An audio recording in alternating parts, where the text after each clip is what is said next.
어머니, 왜 자꾸 제 젓가락만 이렇게 놓으세요?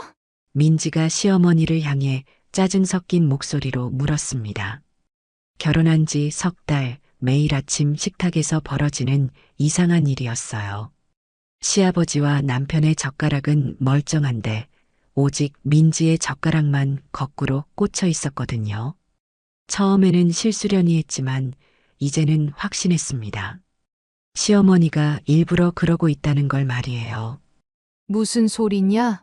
정순이 시치미를 떼며 대답했어요. 하지만 민지는 분명히 봤습니다. 시어머니가 의도적으로 자신의 젓가락만 뒤집어서 놓는 모습을 말이에요. 도대체 왜 그러는 걸까요? 그리고 이 젓가락에 숨겨진 진짜 비밀은 무엇일까요? 30년간 교장으로 일했던 시어머니의 충격적인 정체가 곧 드러나게 됩니다. 영상 시청 전 구독과 좋아요 눌러주세요. 감사합니다. 어머니, 제가 오늘도 밥상 차릴게요. 김민지가 시어머니인 김정순에게 공손히 말했습니다. 아니야, 민지야.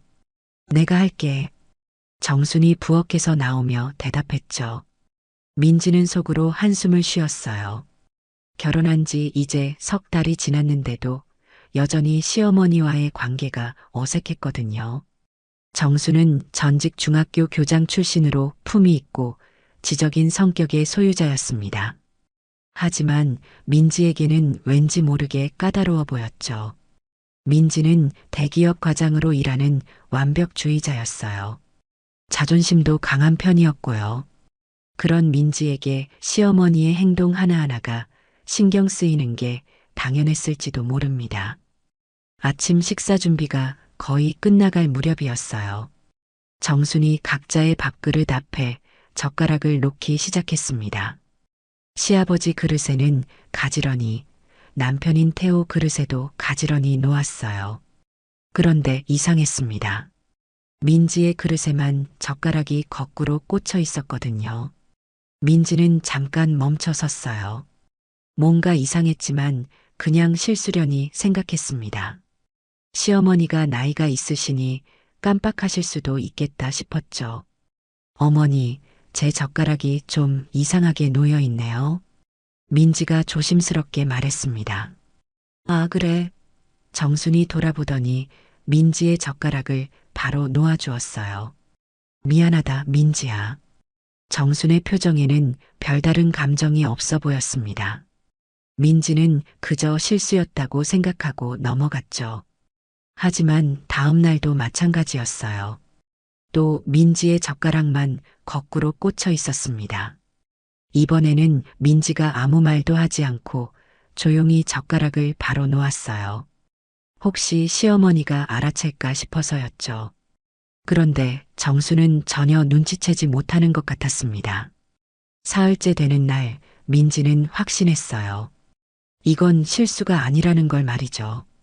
시어머니가 일부러 자신의 젓가락만 거꾸로 놓고 있다고 생각했습니다. 왜 그러실까요? 민지의 머릿속에 여러 가지 추측이 떠올랐어요. 혹시 자신을 싫어해서 그러는 건 아닐까? 아니면 아직 며느리로 인정하지 않아서 그런 건 아닐까? 여보, 좀 이상한 일이 있어요. 그날 저녁 민지가 남편인 태호에게 말했습니다. 태호는 32살로 의사였어요. 뭔데? 태호가 핸드폰을 보며 대충 대답했습니다. 어머니가 자꾸 제 젓가락만 거꾸로 놓으시거든요. 민지의 목소리에는 살짝 서운함이 배어 있었죠. 에이, 설마. 그냥 실수겠지. 태호는 여전히 핸드폰을 보며 말했어요. 한두 번도 아니고 벌써 사흘째인데요. 민지가 조금 더 강하게 말했습니다. 태호가 그제야 핸드폰에서 눈을 떼고 민지를 봤어요. 엄마가 그럴 뿐이 아니야. 너무 예민하게 생각하지 마. 태호의 말투는 무심했습니다. 민지는 답답했어요. 남편조차 자신의 편이 되어주지 않는다는 생각이 들었거든요. 그날 밤 민지는 잠이 오지 않았습니다. 거울 앞에 서서 혼자 중얼거렸어요. 나를 싫어하시나? 아직 적응 못했다고 생각하시는 건가? 아니면 내가 뭔가 잘못했나? 민지의 머릿속에는 온갖 생각이 꼬리를 물고 이어졌습니다. 시어머니는 원래 무뚝뚝한 성격이었지만 그래도 겉으로는 친절했거든요.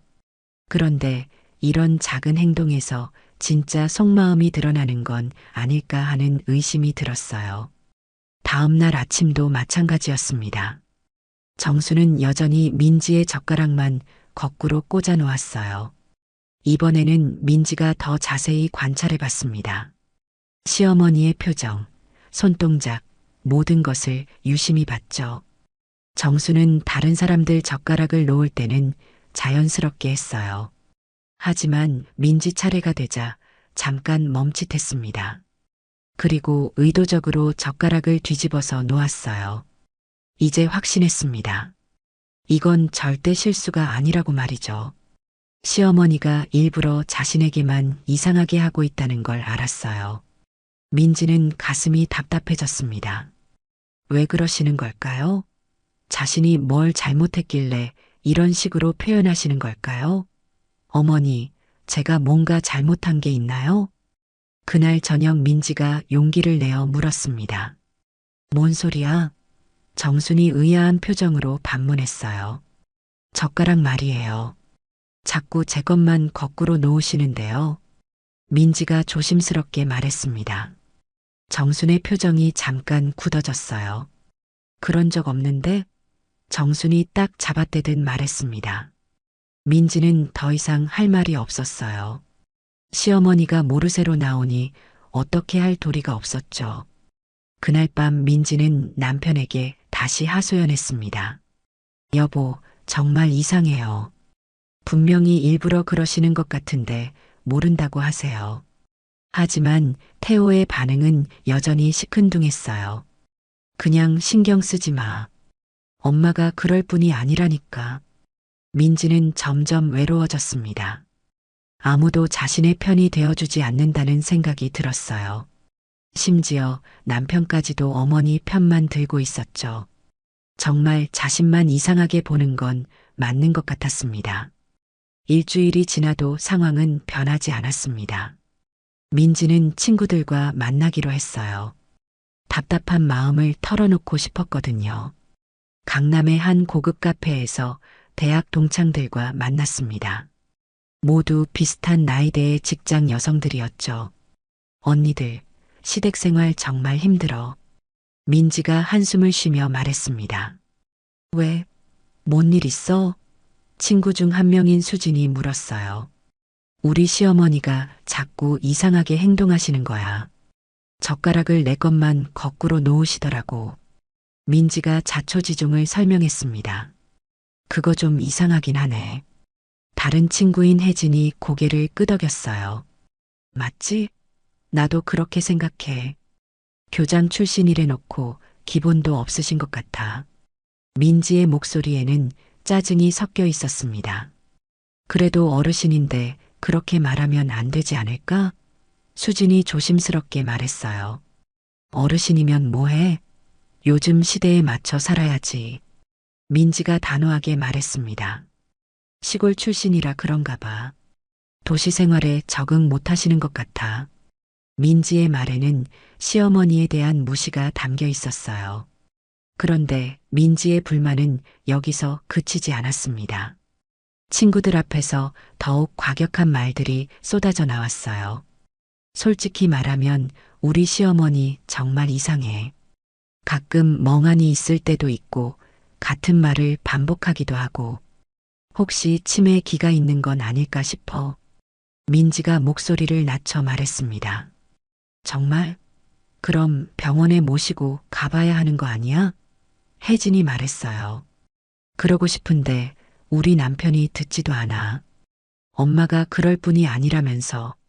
민지가 화를 내며 말했습니다. 우리 남편도 문제야. 의사라면서 이런 것도 몰라. 엄마 편만 들고 내 말은 들으려고도 안 해. 민지가 커피를 한 모금 마시며 말했어요. 정말 답답해 죽겠어. 시어머니도 이상하고 남편도 답답하고 민지의 불만은 시어머니에서 남편으로 이어졌습니다. 친구들은 조금씩 불편한 기색을 보였지만 민지는 계속 불만을 쏟아냈어요. 우리 시어머니 옷 입는 것도 진짜 촌스러워. 요즘 누가 그런 옷을 입어? 시장에서 파는 싸구려 같은 걸로만 입고 다니시더라고.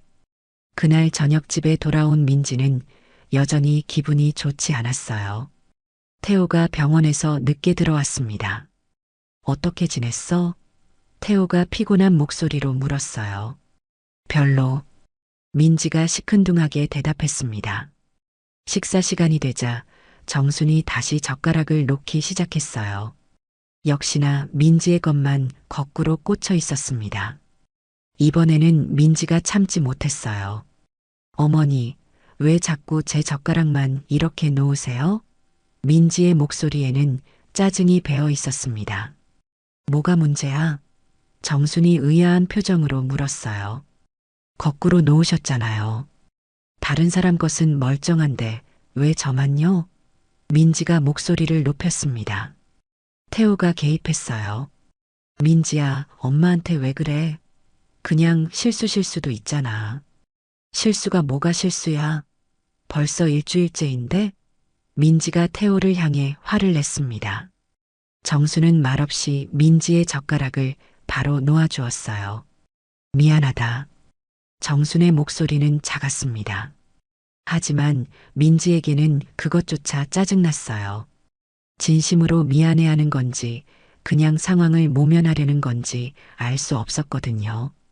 다음 날부터 민지는 시어머니의 모든 행동을 의심스럽게 보기 시작했어요.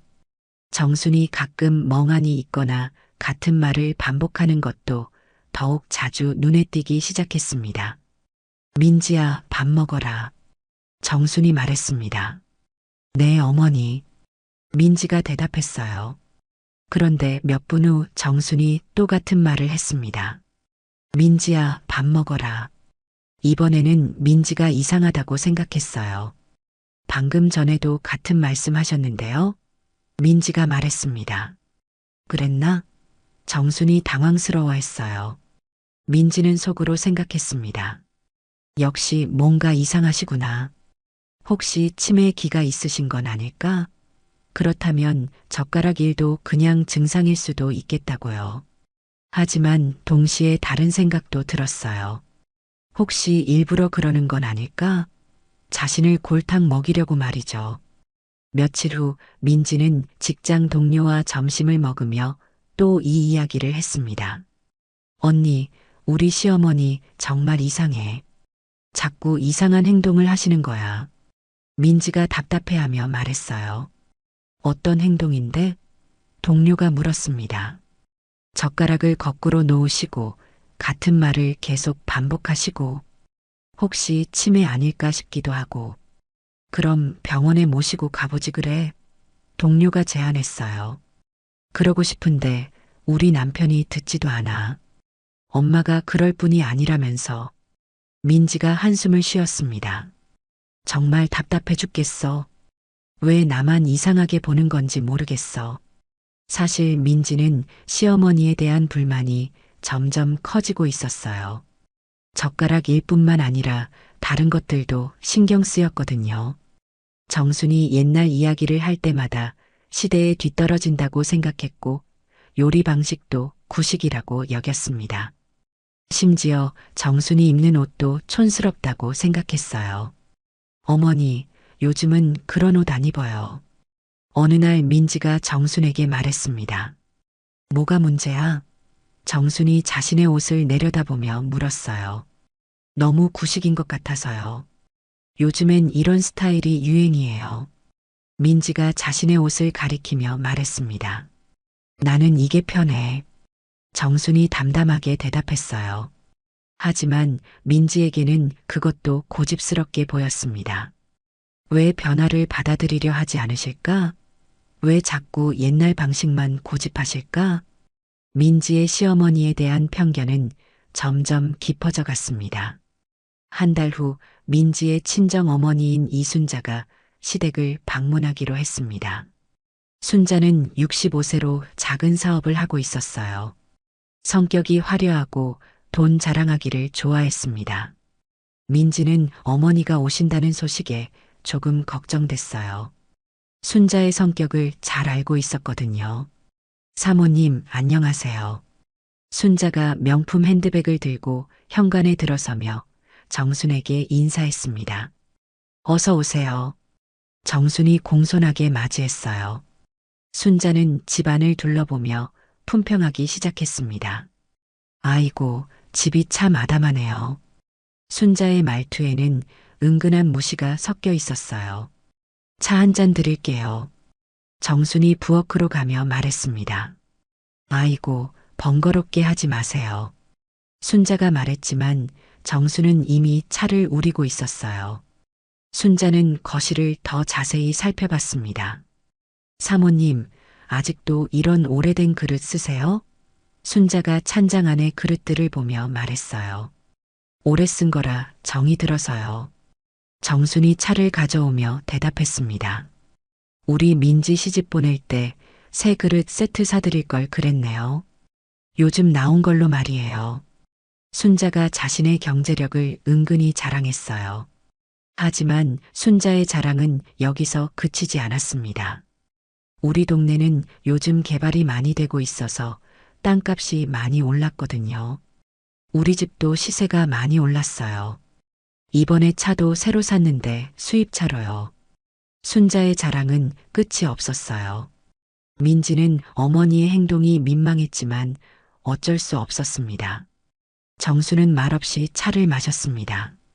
순자의 말들이 모두 자신을 깎아내리는 것처럼 느껴졌지만 참고 있었어요. 점심 준비를 할 시간이 되자 정순이 부엌으로 갔어요. 순자도 따라갔습니다. 제가 도와드릴게요. 순자가 말했지만 실제로는 감시하는 것 같았어요. 사모님은 요리를 참 옛날식으로 하시네요. 요즘엔 이런 조미료도 나왔는데 순자가 자신이 가져온 비싼 조미료를 꺼내며 말했습니다. 이게 더 익숙해서요. 정순이 조용히 대답했어요. 하지만 순자는 계속 자신의 방식을 강요했습니다. 이렇게 하면 더 맛있어질 텐데. 아이고, 이건 너무 짜지 않을까요? 우리 집 요리사가 하는 방식과는 완전히 다르네요. 순자의 간섭은 끝이 없었어요. 식사 시간이 되자 정순이 또 젓가락을 놓기 시작했습니다. 순자는 이 광경을 지켜봤어요. 그리고 민지의 젓가락이 거꾸로 놓이는 것을 목격했습니다. 사모님, 젓가락이 거꾸로 놓였네요. 순자가 지적했어요. 아, 그러네요. 정순이 당황하며 젓가락을 바로 놓았습니다. 사모님, 혹시 요즘 좀 힘드시죠? 순자가 의미심장하게 물었어요. 뭐가요? 정순이 반문했습니다. 나이 드시면 이런저런 일들이 생기잖아요. 기억력도 떨어지고. 순자의 말에는 정순이 늙었다는 뜻이 담겨 있었어요. 민지는 어머니의 말이 너무 직설적이라고 생각했지만 한편으로는 시원했어요. 자신만 이상하다고 생각했던 게 아니었구나 싶었거든요. 정수는 아무 말도 하지 않았지만 표정이 굳어져 있었습니다. 식사가 끝난 후 순자는 민지와 단둘이 이야기할 시간을 가졌어요. 민지야, 시어머니가 좀 이상하신 것 같다. 순자가 속삭이듯 말했습니다. 저도 그렇게 생각해요. 민지가 동의했어요. 젓가락 일도 그렇고 가끔 멍하니 계실 때도 있고요. 같은 말을 반복하시기도 하고. 나이가 드시면 그럴 수 있지. 하지만 너무 심하면 병원에 모시고 가보는 게 좋겠어. 순자가 조언했습니다. 남편한테 말해도 들으려고 안 해요. 민지가 하소연했어요. 남자들은 원래 그래. 알아서 잘 처리해야지. 그런데 민지야, 너도 조심해야 한다. 혹시 치매가 유전될 수도 있으니까. 순자가 덧붙였어요. 그 말에 민지는 더욱 불안해졌습니다. 그날 저녁 순자가 돌아간 후 태호가 말했어요. 민지 엄마는 좀 그렇네. 뭐가요? 민지가 물었습니다. 우리 엄마한테 너무 무례한 것 같아. 침에 운운하면서 말이야. 태호의 말에 민지는 화가 났어요. 무례한 게 아니라 걱정해서 그런 거예요. 어머니 상태가 정말 이상하다고요. 엄마는 멀쩡해. 너희가 너무 예민한 거야. 태호가 단호하게 말했습니다. 민지는 답답했어요. 아무도 자신의 편이 되어주지 않는다는 생각이 들었거든요. 다음 날부터 정순의 행동은 더욱 이상해졌습니다. 젓가락을 거꾸로 놓는 것은 기본이고 같은 이야기를 반복하거나 멍하니 있는 시간이 늘어났어요. 심지어 민지의 이름을 까먹는 일도 생겼습니다. 저기 누구야? 정순이 민지를 보며 물었어요. 어머니, 저 민지예요. 민지가 당황하며 대답했습니다. 아, 그래.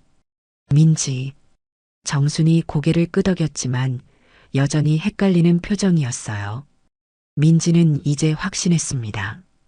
분명히 뭔가 문제가 있다고요. 하지만 이상한 것은 정순이 다른 사람들 앞에서는 멀쩡해 보인다는 거였어요. 태호나 시아버지와 이야기할 때는 정상적이었거든요. 오직 민지 앞에서만 이상한 행동을 보였습니다. 2달 후 큰 가족 모임이 있었습니다. 태호의 형과 형수, 그리고 그들의 자녀들까지 모두 모였어요. 정수는 오랜만에 온 가족이 모인다고 해서 기뻐했습니다. 그동안 준비한 음식들을 정성스럽게 차렸어요. 어머니, 음식이 정말 많네요. 형수가 감탄하며 말했습니다. 오랜만에 다 모이니까 좋아서 말이야. 정순이 환하게 웃으며 대답했어요. 모두들 자리에 앉아 식사를 시작했습니다. 식사 중간에 정순이 옛날 이야기를 꺼냈어요. 우리 때는 말이야, 교육이 정말 중요했거든. 아이들한테 예의범절부터 가르쳤지. 정순이 자신의 교장 시절 이야기를 했습니다. 요즘 아이들은 너무 버릇이 없어. 어른 말씀도 잘 안 듣고. 하지만 민지가 끼어들었어요. 어머니, 요즘은 그런 구식 교육은 안 통해요. 아이들 인격을 존중해줘야 하거든요. 민지의 말투에는 정순의 교육 철학을 무시하는 뉘앙스가 담겨 있었어요. 태호도 거들었습니다. 엄마, 시대 좀 따라가세요. 요즘 애들은 다 달라요. 체벌은 완전히 금지됐고 아이들 의견을 존중해줘야 한다고요. 정순의 표정이 굳어졌어요. 하지만 아무 말도 하지 않았습니다. 형과 형수는 어색한 분위기를 느끼며 주제를 바꾸려 했어요. 그런데 민지는 계속했습니다. 요즘 교육 트렌드는 완전히 바뀌었어요. 옛날 방식으로는 아이들이 스트레스만 받죠. 창의성도 떨어지고 자존감도 낮아져요. 민지가 더욱 강하게 말했습니다. 그러게 말이야. 태호가 민지 편을 들었어요. 우리 병원에 오는 아이들 보면 다들 스마트하더라고. 엄마 세대랑은 완전히 다르지. 인터넷으로 뭐든 찾아보고 질문도 많이 하고. 태호의 말에는 어머니 세대를 깎아내리는 의미가 담겨 있었어요. 정수는 점점 작아지는 느낌이었습니다. 자신이 평생 몸담았던 교육 분야에서조차 인정받지 못하는 것 같았어요. 그래도 기본적인 예의는 가르쳐야 하지 않겠니? 정순이 조심스럽게 말했습니다. 예의는 강요하는 게 아니라 자연스럽게 배우는 거예요. 민지가 단호하게 말했어요. 억지로 가르치면 오히려 반발만 생기죠. 어머니 같은 구식 교육 때문에 우리나라 교육이 망가진 거 아닐까요? 민지의 말은 정순의 교육 방식이 잘못됐다는 뜻으로 들렸어요. 형수가 분위기를 바꾸려고 노력했습니다. 어머니 음식이 정말 맛있어요. 레시피 좀 알려주세요. 하지만 이미 분위기는 어색해진 상태였어요. 정수는 억지로 웃으며 대답했습니다. 별거 아냐. 그냥 옛날 방식으로 한 거야. 옛날 방식도 나름대로 장점이 있죠. 형이 정순을 위로하려 했어요. 하지만 민지는 여전히 자신의 주장을 굽히지 않았습니다. 요즘엔 건강도 생각해야 하고 효율성도 중요해요. 모든 걸 옛날 방식으로만 할 수는 없죠. 조미료도 너무 많이 쓰시고 기름도 너무 많이 넣으시는 것 같은데요. 그때 민지가 결정타를 날렸습니다. 솔직히 말하면 어머니 요리는 너무 짜고 기름져요. 제가 해드릴 테니까 이제 편히 쉬세요. 나이도 있으시니까 힘드실 거예요.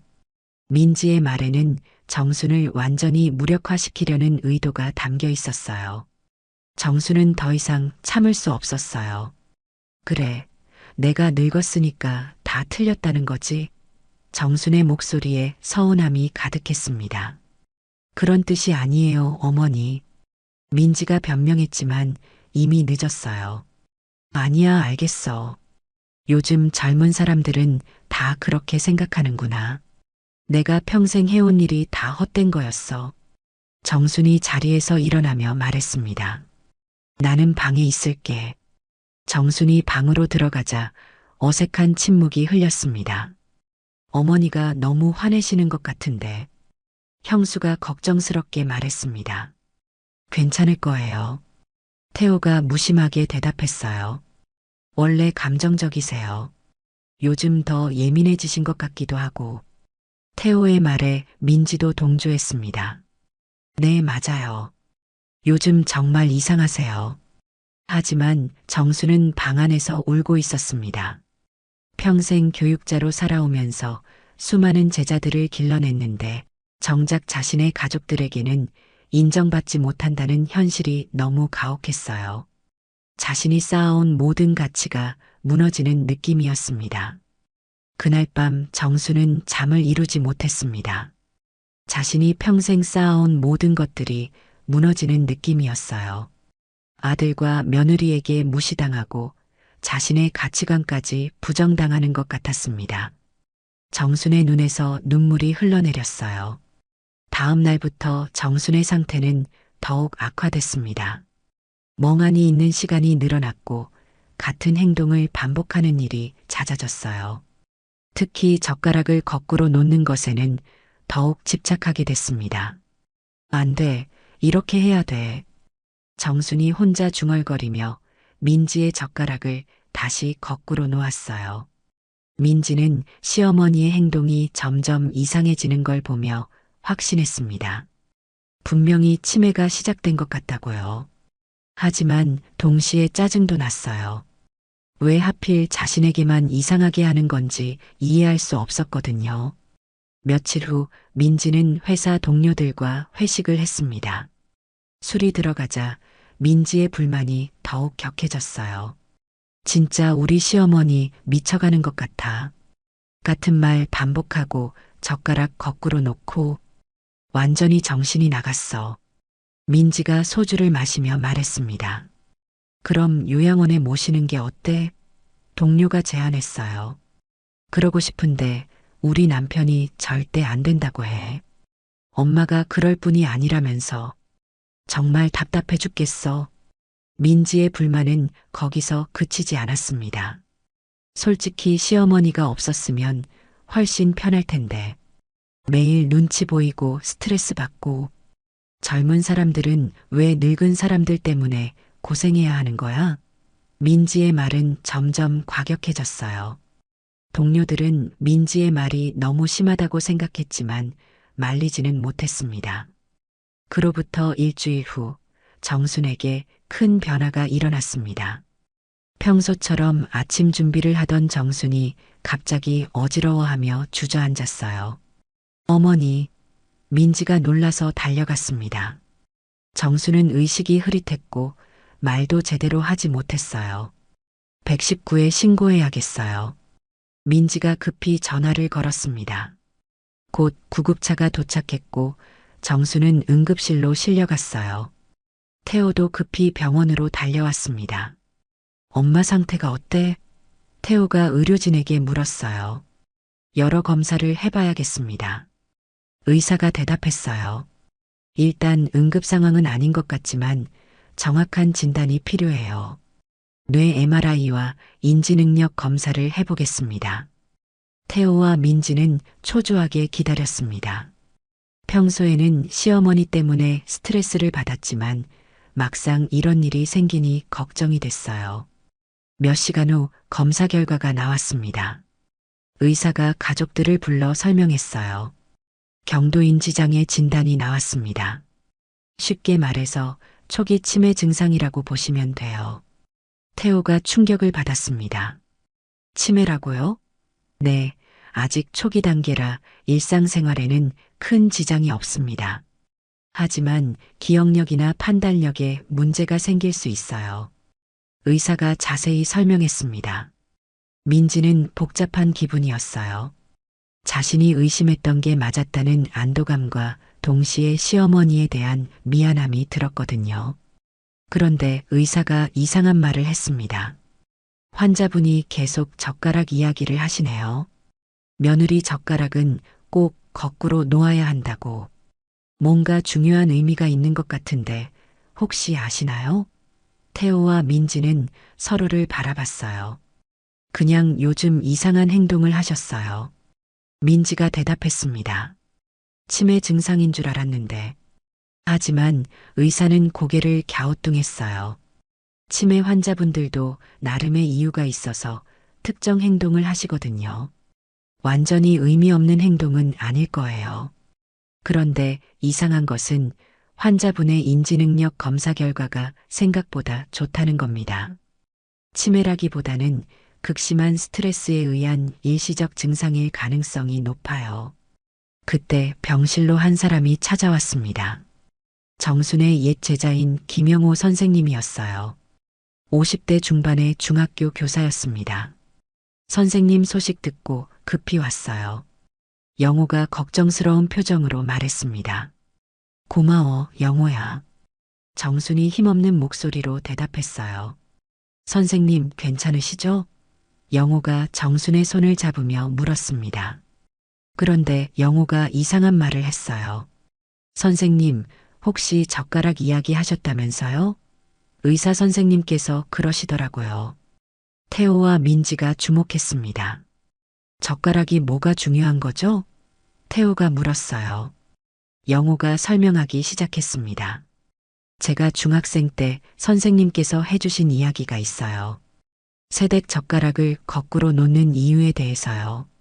정순의 눈이 조금씩 또렷해졌습니다. 아, 그 이야기. 정순이 작은 목소리로 중얼거렸어요. 어떤 이야기인데요? 민지가 궁금해하며 물었습니다. 영호가 회상하며 말했어요. 30년 전쯤이었나? 선생님께서 우리에게 옛날 어른들의 지혜에 대해 이야기해 주셨거든요. 그때 정순이 힘겹게 입을 열었습니다. 우리 할머니가 그러셨어. 새댁의 젓가락은 거꾸로 놓아야 한다고. 그래야 시집살이 하면서 다른 사람 눈치 보지 말고 자신만의 자리를 지킬 수 있다고. 남의 밥그릇에 손대지 않도록 구별해 주는 거라고 하셨지. 정순의 목소리는 떨렸지만 또렷했어요. 민지는 깜짝 놀랐습니다. 그런 의미가 있었다는 걸 전혀 몰랐거든요. 태호도 마찬가지였어요. 엄마, 그럼 왜 그냥 말씀 안 하셨어요? 태호가 물었습니다. 말해봤자 요즘 젊은 사람들은 이해 못할 거라고 생각했어. 구식이라고 하면서 무시할 게 뻔하잖아. 정순이 씁쓸하게 웃었어요. 영호가 더 자세히 설명했습니다. 선생님께서 그때 말씀하시길 옛날에는 새댁이 시댁에서 제일 약한 존재였대요. 그래서 할머니들이 새댁을 보호하는 나름의 방법이 있었다고. 젓가락을 거꾸로 놓아서 다른 사람 밥과 구별되게 하는 것도 그 중 하나였고요. 그럼 시어머니께서는 저를 보호하려고. 민지의 목소리가 떨렸어요. 정순이 고개를 끄덕였습니다. 너는 우리 가족에서 제일 어린 며느리잖아. 혹시나 해서 시아버지나 태호가 화낼까봐 미리 표시해 둔 거야. 정순의 말에 민지는 눈물이 났어요. 하지만 의사가 또 다른 이야기를 했습니다. 그런데 환자분 상태를 보니 치매보다는 다른 원인이 있을 것 같아요. 스트레스성 건망증일 가능성이 높습니다. 극심한 정신적 충격이나 지속적인 스트레스로 인해 기억력 장애가 올 수 있거든요. 주변 환경이 개선되면 회복 가능합니다. 의사의 설명에 태호와 민지는 서로를 바라봤어요. 혹시 자신들 때문인 건 아닐까 하는 생각이 들었거든요. 그런데 영호가 더 충격적인 이야기를 했습니다. 선생님은 정말 대단한 분이세요. 교장 시절에 쌓은 인맥이 어마어마하거든요. 정치인, 언론인, 공무원들까지 선생님 제자들이 사회 곳곳에 있어요. 선생님이 한마디만 하시면 어떤 일이든 가능할 정도죠. 영호의 말에 태호와 민지는 소름이 돋았습니다. 지금까지 자신들이 시어머니를 얼마나 얕보았는지 깨달았거든요. 다음 날 정순의 상태가 조금 나아졌습니다. 영호가 다시 병문안을 왔어요. 선생님, 어제 못다한 이야기 계속해도 될까요? 영호가 조심스럽게 물었습니다. 정순이 고개를 끄덕였어요. 태호와 민지도 자리에 앉았습니다. 궁금한 게 많았거든요. 영호가 이야기를 시작했어요. 제가 중학교 2학년 때였어요. 선생님께서 전통 문화에 대해 수업하시던 중에 젓가락 이야기를 해주셨거든요. 회상 장면이 떠올랐습니다. 30년 전 젊은 정순이 교실에서 학생들에게 이야기하고 있었어요. 여러분, 우리 조상들의 지혜는 정말 대단해요. 겉보기에는 이상해 보이는 행동도 다 이유가 있거든요. 젊은 정순의 목소리는 활기차고 자신감이 넘쳤어요. 새댁이 시집을 가면 제일 힘든 게 뭘까요? 학생 하나가 손을 들었어요. 시어머니가 무서워서요? 교실에 웃음이 터졌습니다. 맞아요. 그런데 옛날 할머니들은 새댁을 보호하는 나름의 방법이 있었어요.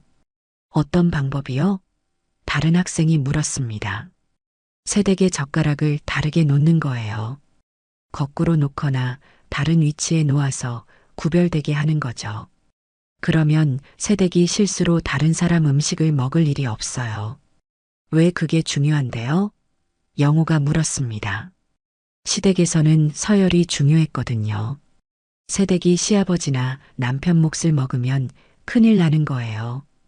그래서 할머니들이 미리 표시를 해둔 거죠. 새댁을 보호하려고요. 현재로 돌아와서 영호가 계속 설명했어요. 선생님께서 그때 말씀하시길 이런 것들이 바로 조상들의 지혜라고 하셨어요. 겉으로는 이상해 보여도 약한 사람을 보호하려는 마음이 담겨 있다고 정순이 말했습니다. 내가 시집살이 할 때도 시어머니께서 그렇게 해주셨어. 처음엔 왜 그러시나 했는데 나중에 알고 나니 고마웠지. 그래서 나도 민지에게 똑같이 해준 거야. 정순의 목소리에는 애정이 담겨 있었어요. 민지는 충격을 받았어요. 자신이 그동안 시어머니를 얼마나 오해했는지 깨달았거든요. 어머니, 제가 정말 미안해요. 몰랐어요. 민지의 목소리가 떨렸습니다. 괜찮다, 민지야. 요즘 젊은 사람들은 모를 수밖에 없어. 정순이 민지의 손을 잡았어요. 그런데 태호가 물었습니다. 그럼 엄마가 왜 이렇게 아프신 거예요? 정순이 잠시 말을 멈췄어요. 그리고 힘들게 입을 열었습니다. 너희들이 내 말을 무시할 때마다 마음이 아팠어. 특히 가족 모임 그날. 민지와 태호는 자신들의 행동을 떠올렸어요. 그날 정순의 교육 철학을 무시하고 구식이라고 했던 것들 말이에요. 정순이 계속 말했습니다. 평생 교육자로 살아왔는데 내 아들과 며느리한테마저 무시당하니까 너무 힘들었어. 내가 쌓아온 모든 게 의미 없는 것처럼 느껴졌지. 영호가 덧붙였어요. 선생님은 정말 훌륭한 교육자셨어요. 학생들 한 명 한 명을 소중히 여기셨고 우리 전통 문화도 많이 가르쳐 주셨거든요. 그런 선생님을 무시하다니. 영호의 목소리에는 안타까움이 배어 있었어요. 의사가 병실로 들어왔습니다. 환자분 상태가 많이 좋아지셨네요. 가족분들과 대화를 나누시니까 확실히 달라 보여요. 정신적 스트레스가 주원인이었던 것 같습니다. 적절한 치료와 가족의 관심이 있으면 완전히 회복 가능해요. 정순이 민지를 바라보며 말했어요. 민지야, 젓가락 일은 정말 미안하다. 설명을 안 해줘서. 아니에요, 어머니. 제가 이해하려고 노력하지 않아서 죄송해요. 민지가 정순의 손을 꼭 잡았습니다. 그런데 영호가 또 다른 이야기를 꺼냈어요. 선생님, 그런데 정말 궁금한 게 있어요. 선생님 제자들 중에 세무서장도 있고 언론사 기자도 있다고 들었는데 혹시 최근에 연락하신 적 있나요? 정순이 의미심장하게 웃었습니다. 왜 그런 걸 물어보지? 영호가 말했어요. 요즘 뉴스 보니까 태호 선생님이랑 민지 씨 친정 어머니가 좀 힘드신 것 같던데요. 태호와 민지는 갑자기 불안해졌습니다. 영호의 말에 뭔가 다른 의미가 담겨 있는 것 같았거든요. 정순이 조용히 말했습니다. 세상에는 우연이라는 게 참 많지. 그렇지 않니? 영호가 정순을 바라보며 말했어요. 선생님, 혹시 선생님이 하신 건 아니죠? 정순이 빙긋 웃었습니다. 내가 뭘 할 수 있겠어? 그냥 늙은 사람인데. 하지만 영호는 확신했어요. 정순의 표정에서 뭔가를 읽었거든요. 선생님 인맥이 얼마나 넓은데요. 교장하실 때 얼마나 많은 사람들과 인연을 쌓으셨어요. 정순이 더 이상 부인하지 않았어요. 젊은 사람들이 어른을 너무 무시해. 가끔은 교훈이 필요하지. 태호와 민지는 소름이 돋았습니다. 혹시 최근에 일어난 일들이 모두 시어머니의 계획이었던 건 아닐까 하는 생각이 들었거든요. 민지 친정어머니의 세무조사, 태호의 의료사고 의혹, 민지의 직장 내 갑질 논란까지. 모든 것이 우연의 일치일 수는 없었어요. 정순이 말했습니다. 너희들은 나를 무시했지만 세상에는 아직도 나를 선생님이라고 부르는 사람들이 많아. 그들에게는 내 말 한마디가 얼마나 큰 힘을 갖는지 알까? 정순이 태어난 후 집안 분위기가 완전히 바뀌었습니다. 하지만 태호와 민지에게는 더 큰 시련이 기다리고 있었어요. 민지 친정어머니 순자에게 본격적인 세무조사가 시작됐습니다. 처음에는 단순한 신고로 시작된 것 같았지만 조사가 깊어질수록 순자의 탈세 규모가 상당하다는 것이 드러났어요. 민지야, 큰일 났어. 순자가 급히 민지에게 전화했습니다. 세무서에서 지난 5년치 장부를 다 뒤지고 있어. 이러다가 사업 망하겠어. 왜요? 뭐가 문제인데요? 민지가 놀라며 물었습니다. 모르겠어. 누군가 신고를 한 것 같은데 너무 정확해. 마치 우리 내부 사정을 다 아는 사람이 신고한 것 같아. 순자는 범인을 찾지 못했어요. 하지만 정수는 조용히 미소를 지었습니다. 그날 저녁 정수는 영호에게 전화를 걸었어요. 영호야, 세무서장 김 과장 안부 좀 전해줘. 내가 안부 인사 전한다고. 정순의 목소리에는 만족감이 배어 있었어요. 그 다음 주에는 태호에게 더 큰 문제가 생겼어요.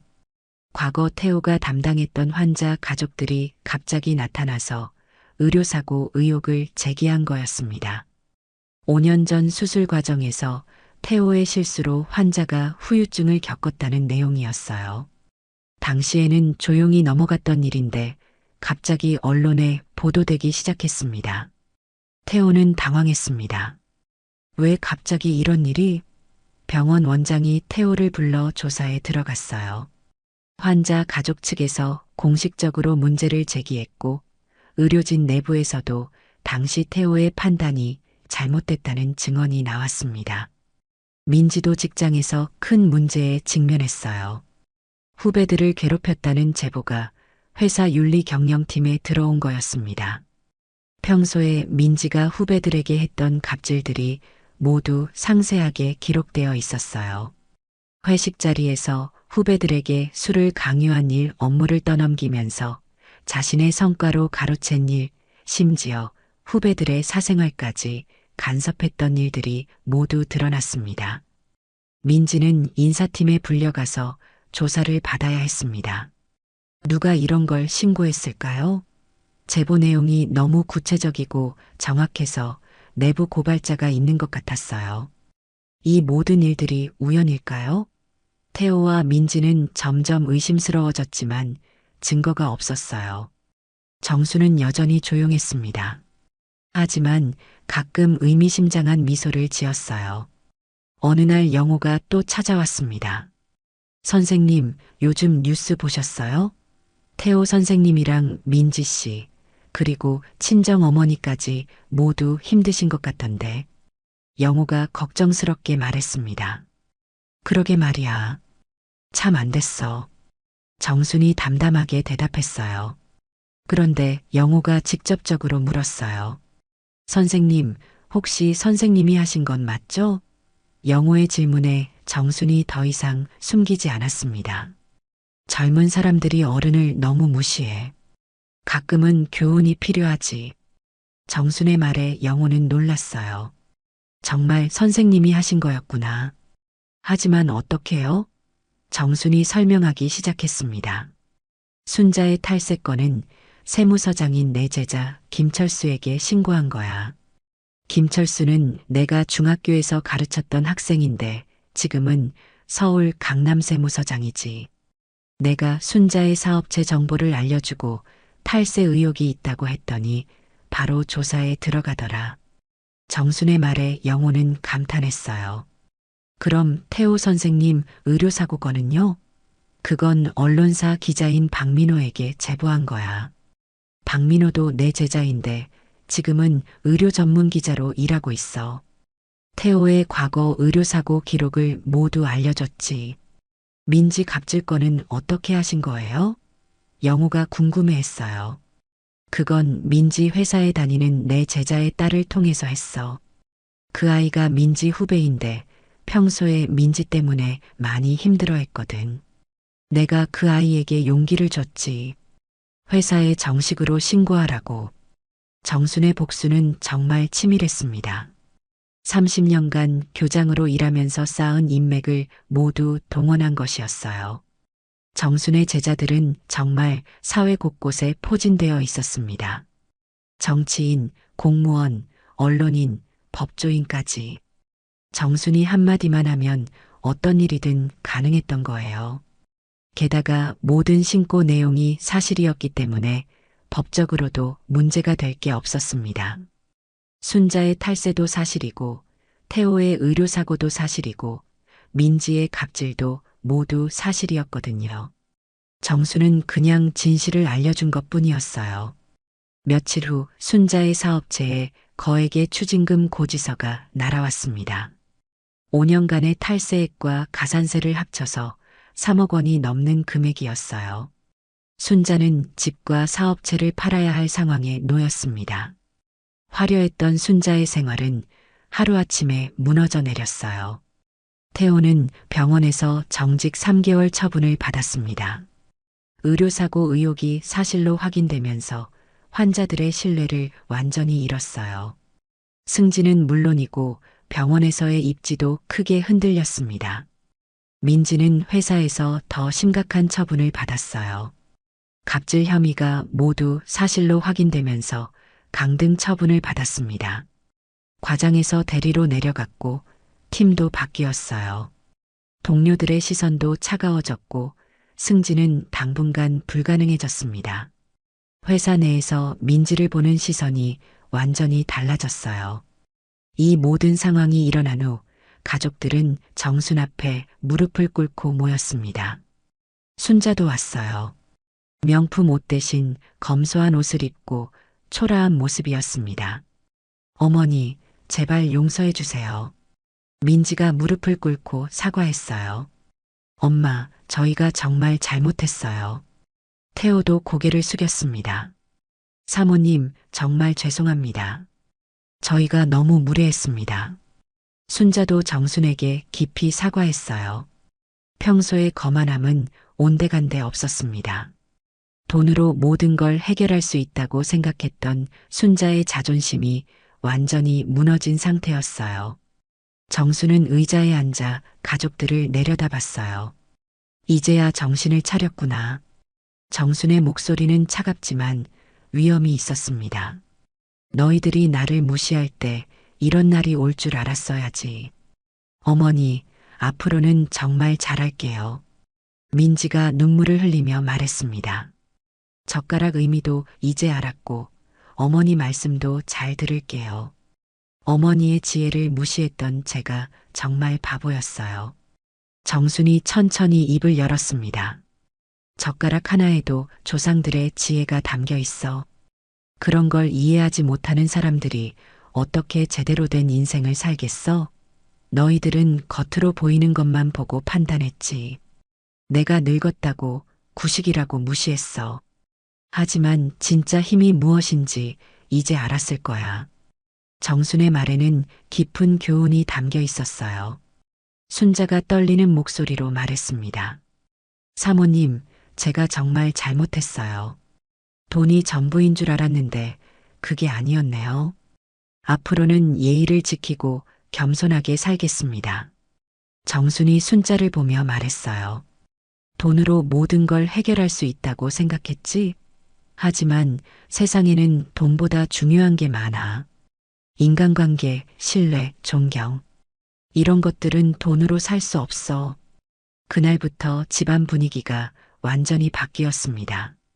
민지는 정순을 극진히 모셨어요. 아침마다 일어나자마자 시어머니 안부를 묻고 정순의 말씀을 귀담아 들었습니다. 태호도 마찬가지였어요. 어머니를 무시하던 예전 모습은 찾아볼 수 없었습니다. 병원에서 돌아오면 제일 먼저 어머니께 인사를 드렸고 하루 있었던 일들을 자세히 말씀드렸어요. 가장 큰 변화는 식사 시간이었어요. 이제는 정순이 모든 젓가락을 바르게 놓았습니다.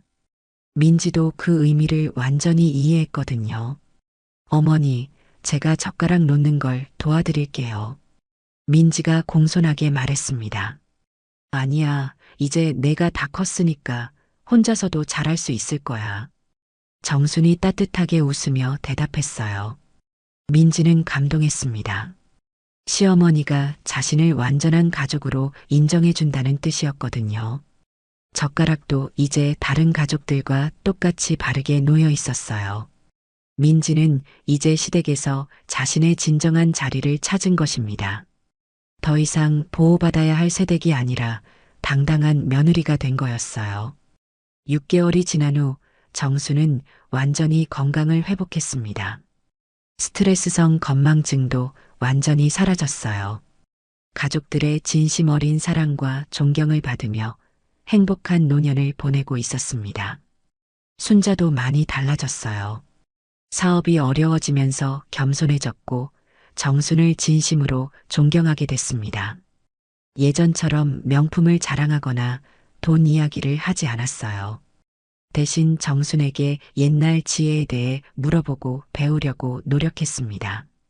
사모님, 제가 너무 어리석었네요. 돈이 전부인 줄 알았는데 정말 중요한 건 사람과 사람 사이의 정이었구나 싶어요. 태호는 병원에서 정직 기간이 끝난 후 더욱 신중하고 겸손한 의사가 됐어요. 환자들을 대하는 태도도 완전히 달라졌습니다. 의료진들 사이에서도 태도가 180도 바뀌었다는 평가를 받았어요.